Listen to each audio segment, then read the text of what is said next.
Thank you for joining my live today as we continued with our discussion on modeling, focusing on a topic that has generated debate for many years.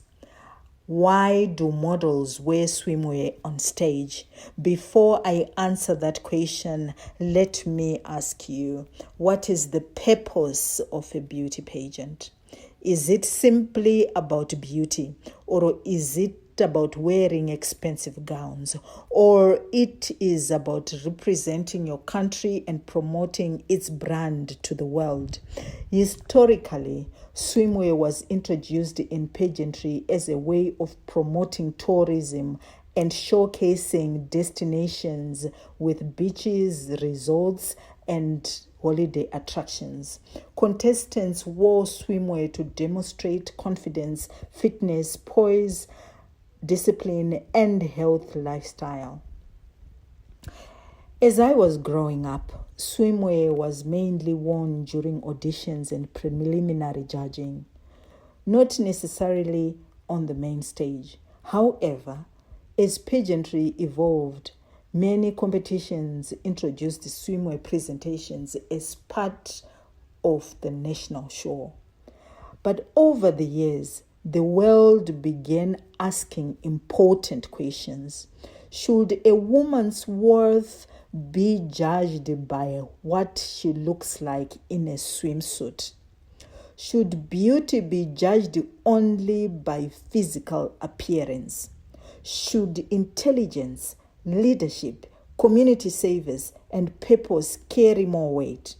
These questions led to major changes in the pageantry industry.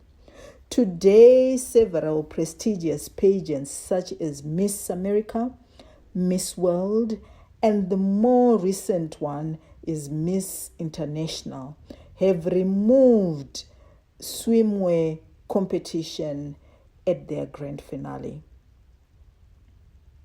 Their focus has shifted towards women empowerment, leadership, education, advocacy, community service, beauty with a purpose, the empowerment of the girl child, personal achievements, and impact. In Zimbabwe, concerns about swimwear in pageantry are not new. During the 1980s, Joyce Mujuru expressed concerns that public swimwear competitions did not align with certain Zimbabwean cultural values and traditions.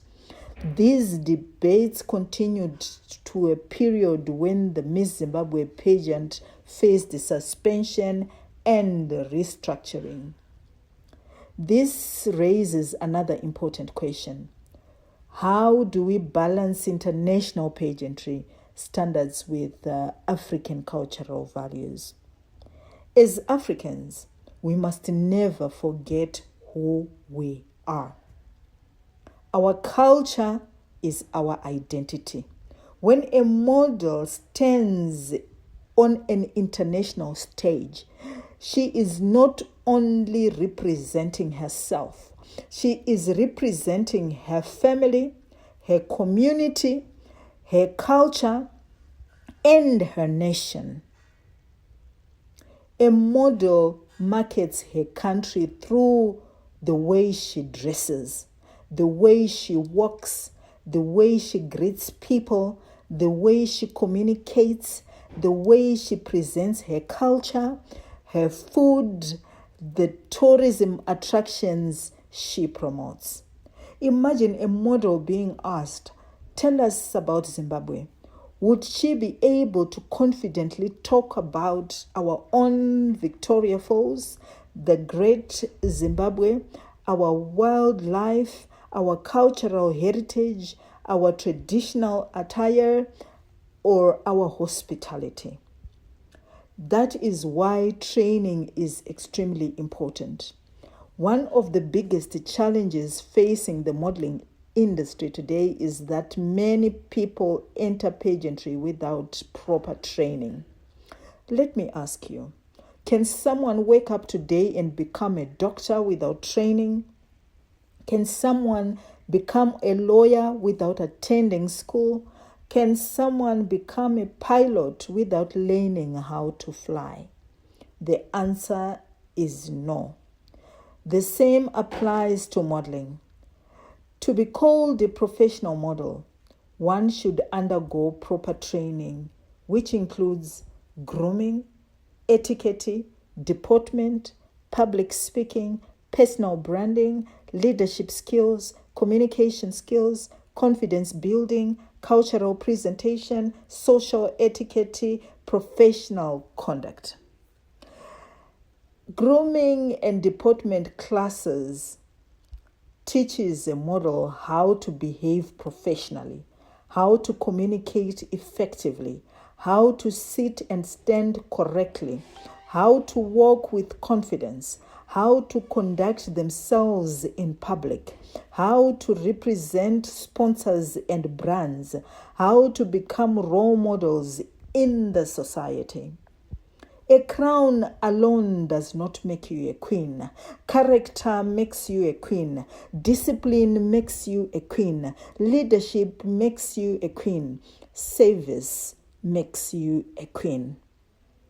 The future of pageantry is moving beyond physical beauty. Today, judges are looking for intelligence, confidence, leadership, purpose, community impact, cultural awareness, communication skills, and professionalism. Beauty opens the door, but it is your character, your knowledge, and purpose that keeps you in the room. As models, let us be proud of our culture. Let us proudly wear our cultural attire. Let us market Zimbabwe through our traditions, our tourism, our hospitality, and our values. I also encourage stronger partnerships between the modeling industry and the government institutions such as the Zimbabwe Tourism Authority and the ministry responsible for tourism, so that our queens are properly equipped to market brand Zimbabwe to the international stage.